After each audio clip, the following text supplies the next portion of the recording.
What else do we know about Khrushchev? Dowd raised his hands with both palms up. There are notes in our records, but precious few. He was known by some mafia leaders, but they seem to be dead now, too. Maybe the current mafia big man in Brooklyn knows something. There's another possible contact in Paris. We're working a couple of angles in Moscow. I shook my head. I don't care how long it takes. I want him. Tell me everything there is. He was close to his sons. Maybe that's why he spared your family, Alex, said Burns. And mine. He spared my family to show how powerful he is, how superior to the rest of us. He squeezes a rubber ball, said Dowd. A handball. Black. I didn't follow at first. I'm sorry, what? One of his sons gave him a rubber handball before the boy died. A birthday present. In one of the notes we have, it says that Khrushchev squeezes the ball when he gets angry. He's also said to favor beards. He's celibate now, according to the rumors anyway. It's all pieces, Alex. That's what we have. I'm sorry. So was I. But it didn't matter. I was going to get him. He squeezes a rubber ball. He favors beards. His family was murdered.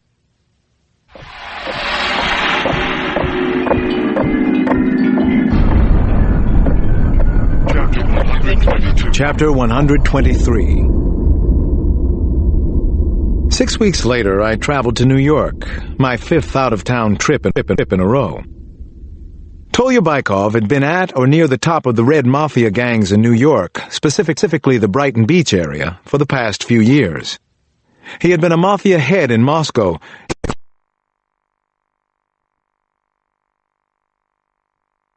Sunny, unseasonably warm day, Ned Mahoney and I made the journey out to Mill Neck on Long Island's Gold Coast. The area we drove through was heavily wooded, served by narrow roads, with no sidewalks anywhere. We arrived at the Baikov compound with a dozen agents, unannounced. We had a warrant.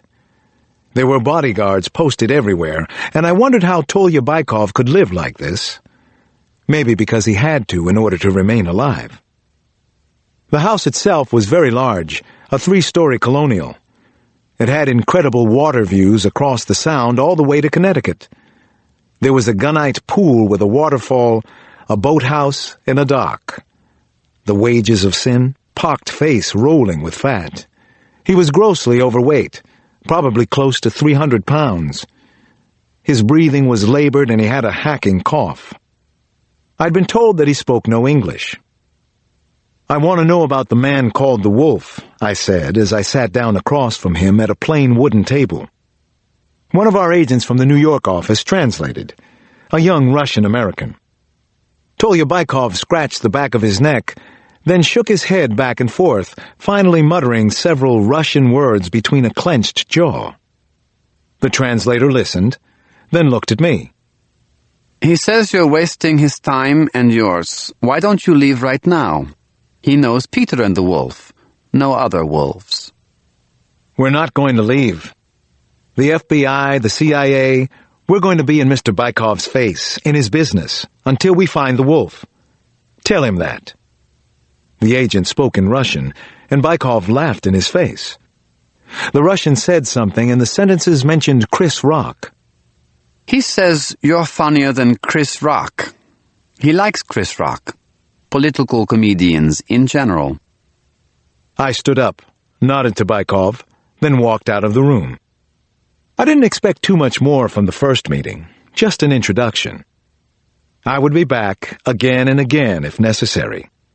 This was the only case I was working now. I was learning to be patient, very patient.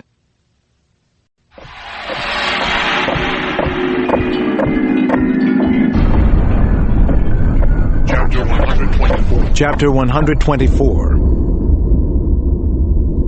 Minutes later, I was leaving the large house, walking side by side with Ned Mahoney. We were laughing about the first interview. What the hell? Might as well laugh. I saw something and did a double take. Saw it again. Ned, Jesus, look. What? His head swiveled around, but he didn't see what I saw. Then I was running ahead on legs that felt unsteady. "What? Alex, what is it?" Ned yelled behind me. "Alex!" "It's him," I said. My eyes were pinned on one of the bodyguard types at the compound. Black suit jacket and shirt, no overcoat. He was standing under a large evergreen, watching us watch him. My eyes dropped to his hand. In the hand, a black ball, an old one. He was squeezing it, and I knew. I just knew. It had to be the handball given to the wolf by his small son before he died. The man with the ball had a beard. His eyes looked at mine. Then he started to run. I yelled back at Ned, "That's him! He's the wolf!" I sprinted across the lawn, moving faster than I had in a while. I trusted that Ned was behind me. I saw the Russian man jump into a bright red convertible. Then he started it up. "Oh no, God, no," I thought. But I tumbled into the front seat before he put it into gear. I hit him with a short, powerful punch to the nose. Blood gushed all over his black shirt and jacket. I knew I'd broken his nose. I hit him again, square on the jaw. I shoved open the driver's side door. He looked at me, and his eyes were coldly intelligent, like no eyes I'd ever seen. Nothing so desolate. Inhuman. That was what the French president had called him. Was he the real Tolya Baikov? It didn't matter to me now. He was the wolf. I could see it in those eyes, the confidence, arrogance, but most of all, the hatred for me and everyone else. The ball. You knew about the ball. My son gave it to me. I congratulate you. He gave a strange half-smile, then bit down hard on something inside his mouth. I thought I knew what had happened. I tried desperately to force open his mouth. His jaw was clamped tightly shut, and suddenly the Russian's eyes were wide, incredibly big and full of pain. Poison. He'd bitten into poison. Then his mouth opened, and he roared full voice. White foam and spit ran over his lips and down his chin. He roared again, and his body began to convulse. I couldn't hold him down any longer. I pushed myself up, backed away from his flopping body. He began to gag and to claw at his throat. The convulsing, the dying went on for several awful minutes. And there was nothing I could do, and nothing I wanted to do, except watch. And then it happened. The wolf died in the front seat of the convertible, another of his expensive cars. When it was over, I bent and picked up the rubber handball. I put it in my pocket. It was what killers I've caught call a trophy. It was over, and I was going home, wasn't I? I had things to think about, and so much to change about my life.